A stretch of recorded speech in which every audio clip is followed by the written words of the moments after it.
Kaibigan, kalyabi, mayroon ka bang problema?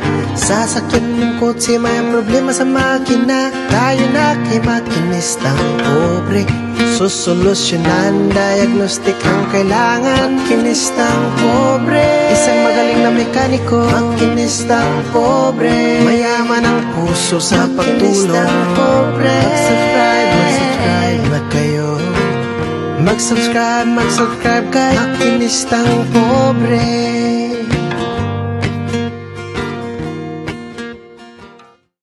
Alright, isang magandang umaga po sa ating lahat, lalong-lalo na po sa ating mga subscriber dyan, sa ating mga OFW sa mga panig ng mundo. Magandang umaga po sa ating lahat. So ngayon mga kalyabe, meron po akong bisita dito ngayon. Isa sa talagang sanggang dikit, kumbaga. Ito, dati natin kasamahan sa pagbibiyahe ng jeep doon sa Parañaque. So kung naalala nyo, lagi kong binabanggit, dati po akong driver sa Sukat Parañaque. Ayan, sila po yung mga kasama ko. Alright, so good morning. So ayan, so nagkaroon ng problema kasi ang kanyang Honda CR-V. So para malaman ninyo kung ano naging problema, tara and let's go. Alright, so mga kalyabe, so ito no, unang naobserbahan natin, yung aircon niya, ayan, gumagana kahit naka-off. So dito, naka-off po yan, oh. Ayan, naka-off. Naka-off siya. So gumagana yung kanyang aircon kahit na naka-off. Nakarekta yung kanyang compressor. So ayan. At may tumatawag lang saglit sa ating cellphone. So ayan nga mga kalyabe, ano, naka-off ang aircon pero gumagana ang compressor. Oh, laki yung wala. Ayan oh, gumagana yung compressor oh.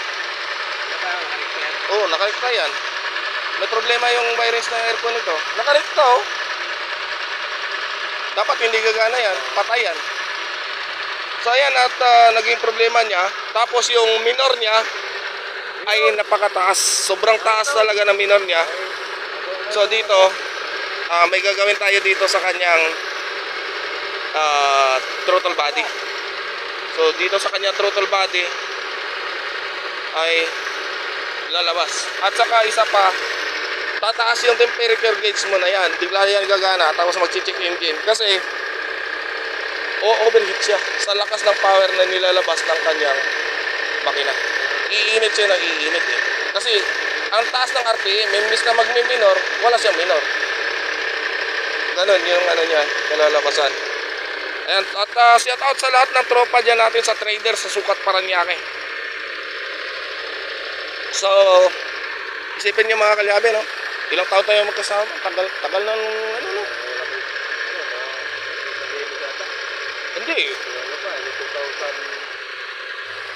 2010 ata. Tayo nag-iwalay, oh. So, isipin nyo mga kalyabe, 14 years. 14 years.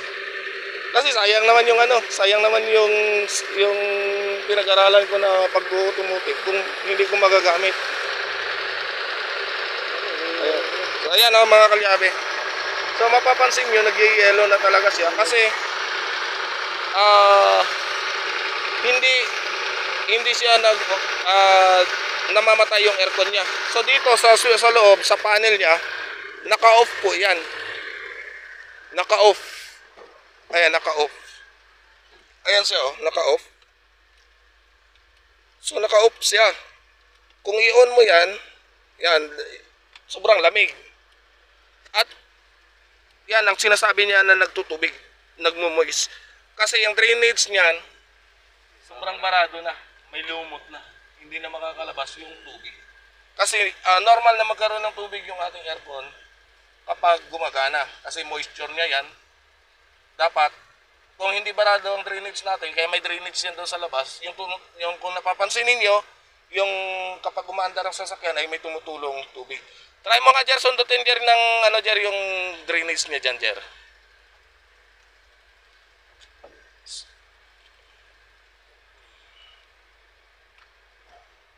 Amoy lumot?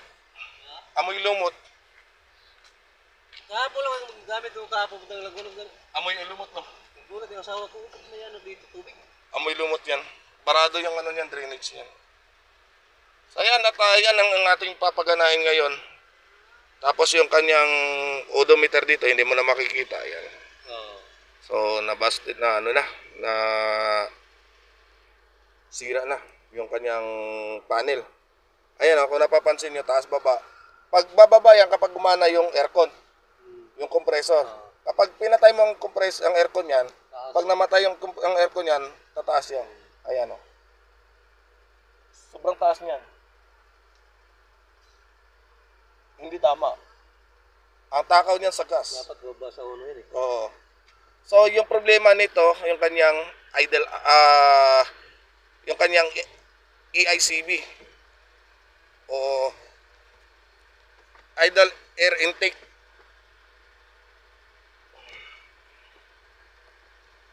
Yan, so bubuksan natin yung throttle body nito, lilinisin natin para maayos natin to.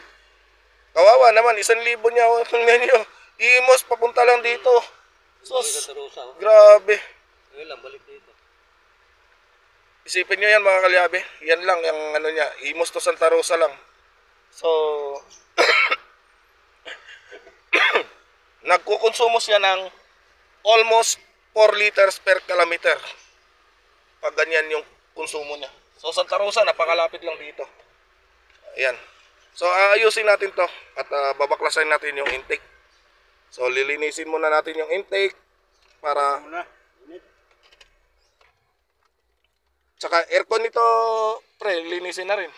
Marumi yan. Amoy lumot eh. So linis ng aircon, linis ng throttle body, at saka yung wiring ng compressor ayusin natin kasi nagkukusa, nagsasarili. So either relay or wirings. So kung relay niyang problema na nag-stuck ng open. Naka-off yung ano, bakit gumaganang, no? Grounded yung relay. Ganon? Isa rin sa dahilan. Check natin mamaya. Lahat, check natin.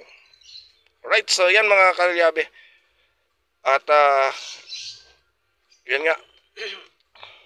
CPR ako. Mamaya pa rin. Alright mga kalyabe, so napansin natin, kaya pala tuloy-tuloy yung kanan ng compressor dahil dito sa mahiwagang wirings na ito. Oh, ha? Oh. Diba? Bakit nalagyan ng series yan? Para din ito sa aircon. Sa compressor. Ang sira nito,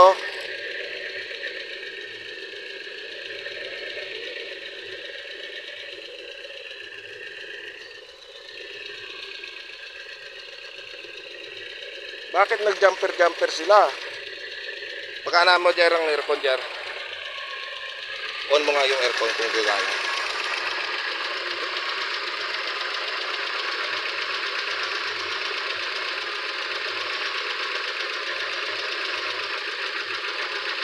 On.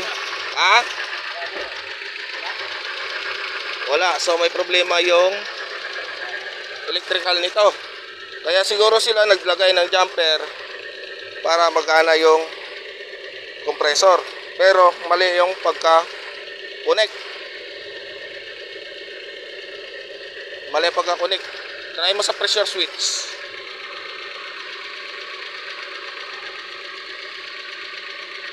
Pressure switch.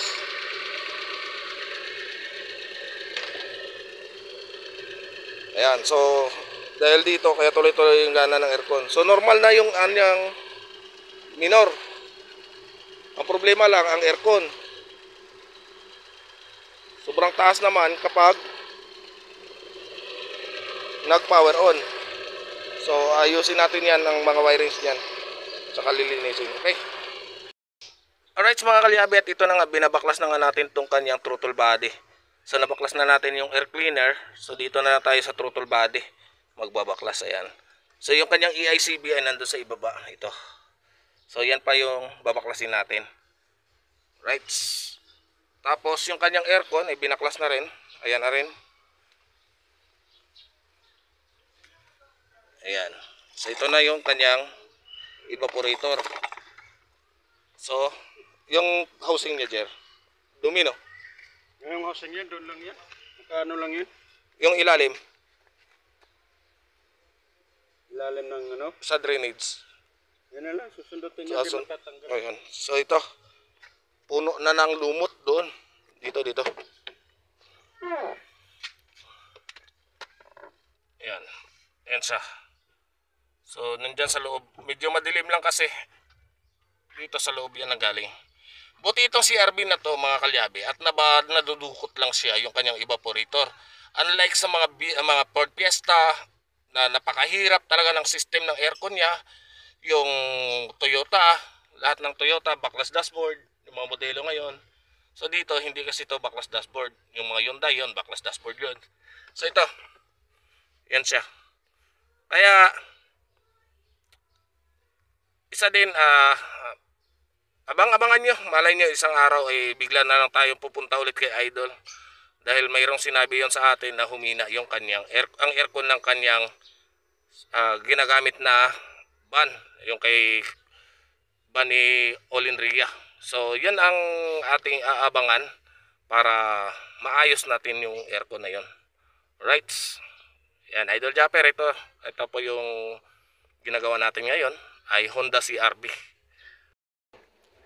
Gas yan? Sa itip, transmission dyan yan. Sete. Rock end. Right mga kalyabe, so ito na nga. Nalinis na natin yung loob nito. So sayang hindi ko na ipakita sa inyo kasi hindi ako makapag-focus ng tawag nito pag video gawa nga ng may chemicals ako nagamit. So alam niyo naman na nangyari sa paa ko nung panahon ng last year. So anniversary yun na ngayon. So nagkaroon ako ng phobia kasi highly flammables po kasi ang chemicals na ginagamit natin sa panlinis, kaya natakot na ako. So kung napansin niyo kasi, yan ang dahilan ng pagkasunog ng buong binti ko. So yan. So naayos na natin to. So kitang-kita naman ang may-ari. Umiikot na, no? Ang lambot na. So yun, barado kasi yung kanyang EICB, kaya taas baba yung kanyang RPM. Right, so shout out sa lahat po ng mga viewers natin dyan. Ayan. So yung aircon niya ay ayun na, tumutulo ng tubig. Oh. Pansin mo. Barado yung drainage. So ayos na yan, hindi na yan magkaroon ng dagat yung loob. Umaalon eh. Umaalon. Umaalon. Ayan. So mamaya kakabit natin to para matesting natin kung okay ba yung andar o hindi. Right? May sinasabi yung kumpare ko. Sabi niya, dati daw akong driver ngayon. Pre? Galing ng mekaniko. Hindi makakalain. Ayan, so bago kasi ako naging driver ay nakapagtapos na kasi ako ng automotive. So naging parang ginawa ko kasi siyang panghanap buhay ko dati kasi siyempre bilang baguhan dito sa Maynila dati at ayaw ko na aasa na lang ako sa mga kamag-anak ko, kaya gumawa ko ng paraan para magkahanap buhay at bumiyahe po ako ng jeep. So naging jeepney driver po ako. So ayan, nakasama ko sa pagmamamasada sa Parañaque. Magaling lang na mekaniko. Ayan, so right, shout out. O dating driver, mekaniko na ngayon. Alright mga kalyabe, so binalik na natin to at kinakabit na lang din doon yung aircon system niya. Kasi nandun din yung kanyang ECU, hindi na natin mapapaandar ngayon. So pagkakabit niyan, diretso na natin paandarin. Tsaka dito pala, napansin ko yung papuntang compressor, nag-direct sila. So nakarekta. So yan ang ating ibabalik sa original mamaya. Para hindi na siya mag-direkta yung kanyang aircon. Alright. Mayaman ng iba eh, no? Alright, so mga kalyabe, ito na at malapit na matapos. So kinakabit na lang yung aux fan at saka yung ECU. Ayan. At yung alam niyo na, basta mga mahal ng asawa. Ayan. Oh, kita nyo? Ang kintab niyan.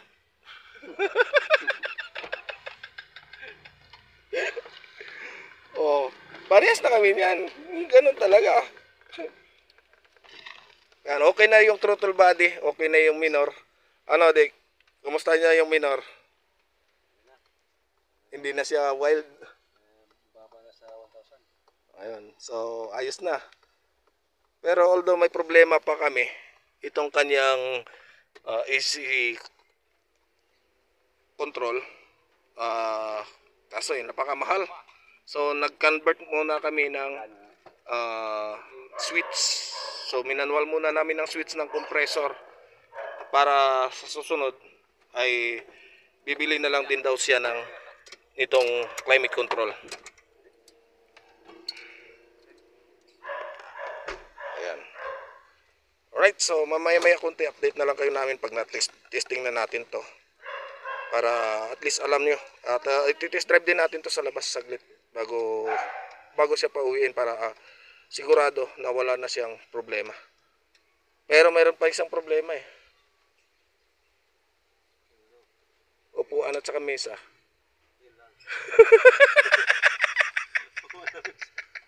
Shout out to pang traders. Tara, dito kayo. O, kulang pa kami isa.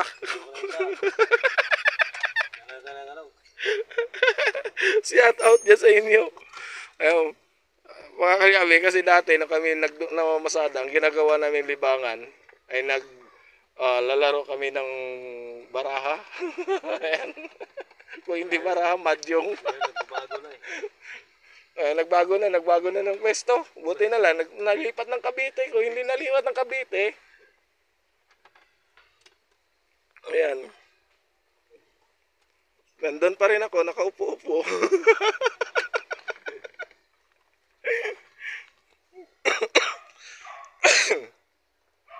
Ayan.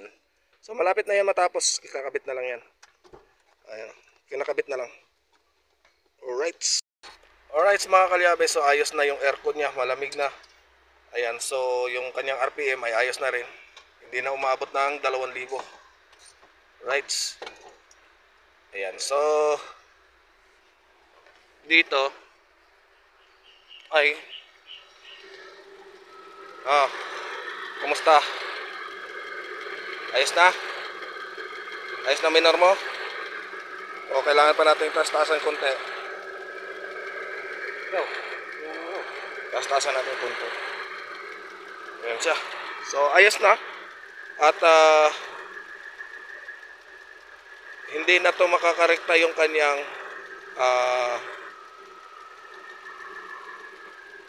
compressor. So may switch na. Right. So ayan, at nandito na lang muna yung vlog natin sa ngayong araw. So sana may natutunan ulit kayo dito sa ating vlog. Ayan. So maraming salamat po pala sa mga bagong nag-subscribe po sa aking channel. At sa kung hindi pa po nakapag-subscribe, baka naman. Oh ha? Ayan. So tuloy lang po natin. Saka asahan nyo, marami pa po tayong mga uploads na aabangan dahil mayroon pa po tayong mga iba't ibang klaseng sasakyan na ginagawa. Right, so hanggang dito na lang muna. Paalam! Bye! Makinistang pobre. Para sa ito, bye. Kaibigan, kalyabi, meron ka bang problema? Sasakyan mong kotse, may problema sa makina. Tayo na kay makinistang pobre. Susolusyonan, diagnostic ang kailangan. Makinistang pobre. Isang magaling na mekaniko, makinistang pobre. Mayaman ang puso sa pagtulog. Pobre, makinistang pobre. Mag-subscribe na kayo. God bless, bye. Ingat.